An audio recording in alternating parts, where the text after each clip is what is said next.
신이라 아멘. 예언서들을 볼 때 그 예언서의 그 글 자체를 보면서 은혜를 받는 것도 참 중요한 일인데, 이 예언서들이 어느 시대에 예언을 했는지를 보면서 그 시대적 상황들을 조금 보면 이해가 하기가 훨씬 더 편하고 쉽습니다. 제가 수요일 날 함께 말씀을 나누었던 호세아서와 함께 이 아모스서는 북이스라엘이라고 하는 나라 그 가운데서도 그 에후의 후손이었던 여로보암 2세 때의 배경을 두고 있습니다. 제가 그 호세아 때 그런 얘기를 했던 것 같은데, 여로보암 2세 때가 북이스라엘의 가장 최전성기 시절의 왕이었다.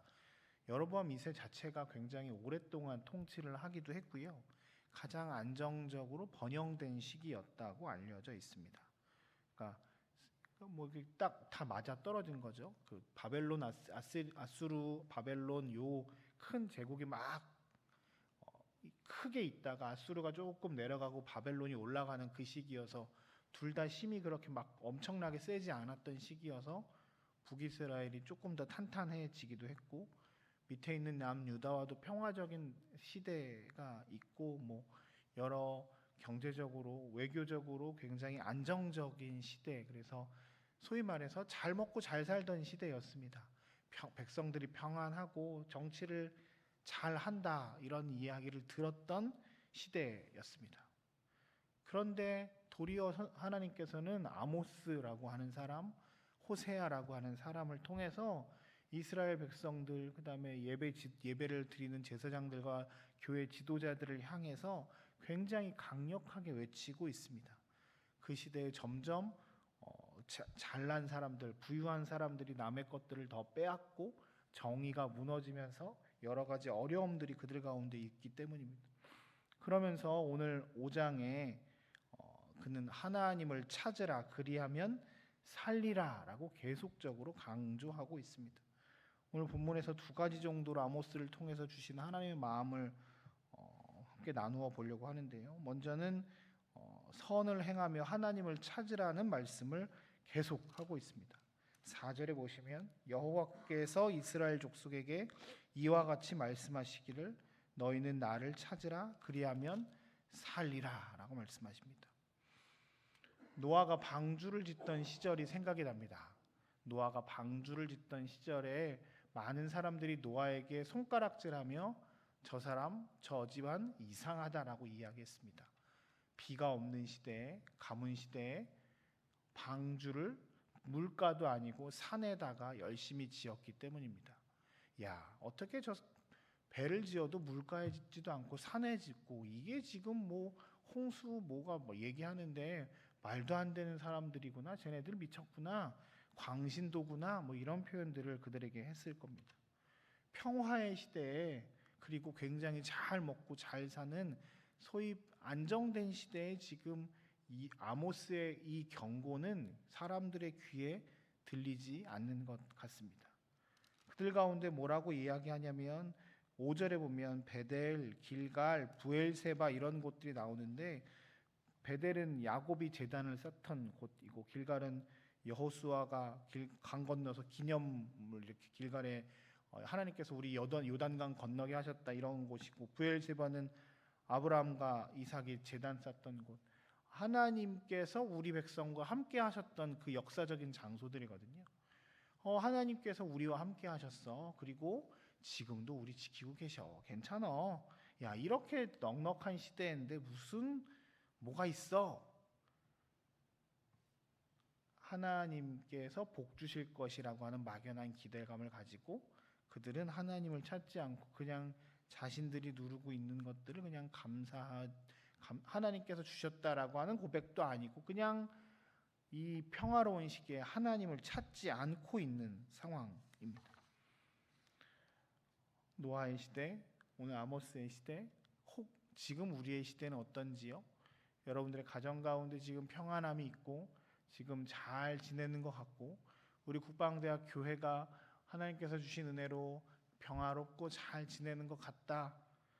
거기에 우리에게 위기가 있을 수 있음을 늘 기억해야 합니다. 우리의 중심이 하나님을 진짜 찾고 있는 것인지, 그저 되어지고 있는 상황들 가운데 우리가 혹 하나님을 놓치고 있는 것은 아닌지, 우리가 드려지는 예배들을 잘 드리고 있다고 이야기하지만 진짜 그냥 우리가 종교적인 행위만 하고 있는 것은 아닌지, 진짜 우리의 마음이 하나님을 찾고 하나님을 갈망하고 하나님께서 주신 은혜로만 살아가고 있는지를 살펴야 한다는 이야기죠. 아모스의 이 외침이 죽을 것 같은 엄청난 위기 가운데 이야기했을 때는 엄청 잘 들리겠지만 평안한 시대에는 잘 안 들릴 겁니다. 노아의 시대도 그렇고 혹 지금도 그럴 수 있습니다. 그럴 때 우리가 오늘 아모스를 통해서 주시는 하나님의 말씀을 들어야 할 것입니다. 혹 내가 평안하다 할지라도, 혹 내가 지금 좋은 일들이 많이 있다 할지라도, 혹 내 마음이 하나님을 진짜 향하고 있는 것 아닌 건 아닌가? 혹 내가 드리는 예배가 하나님이 기뻐하시지 않는 그저 종교적인 행위만 하고 있는 것은 아닌가?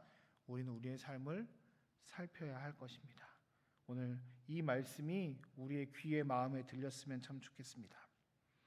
두 번째 오늘 말씀을 통해서 주님께서 주시는 것은 이웃과 정의를 행하며 살아가는 삶을 살 것을 요청합니다. 7절 보시면 정의를 쓴쑥으로 바꾸며 공의를 땅에 던지는 자들아 라고 하며 이스라엘 백성들을 책망합니다. 아모스서 5장에 조금 재미있어요. 시적으로 표현되어 있잖아요. 그래서 8절이 메인절이고 8절을 중심으로 7절과 9절 이렇게 5, 6절과 10절, 11절 이렇게 대꾸를 이룹니다. 그래서 비슷한 내용들이 이렇게 반복되고 8절이 가운데 센터입니다. 특별히 8절 가운데서도 그의 이름은 여호와니라, 요게 중심 문장이어서 이렇게 대꾸를 이루어서 1절과 17절이 대꾸를 이루고 이렇게 되어 있거든요. 7절의 대꾸절이 11절이에요. 너희가 힘없는 자를 밟고 그에게서 미래 부당한 세를 거두었은즉 비록 다듬은 돌로 집을 건축하였으나 거기 거주하지 못할 것이요 아름다운 포도원을 가꾸었으나 포도주를 마시지 못할 것이다. 그들이 어려움을 겪는 이유가 힘없는 사람들을 밟고 그에게서 부당한 세를 거두는 정치인들과 위에 있는 사람들을 향해서 정의를 쓴 쑥으로 바꿔버리는 사람들, 공의를 땅에 던지는 사람들이라는 표현을 씁니다. 겉으로 보기에는 잘 사는 것 같아요. 나라가 평안한 것 같아요.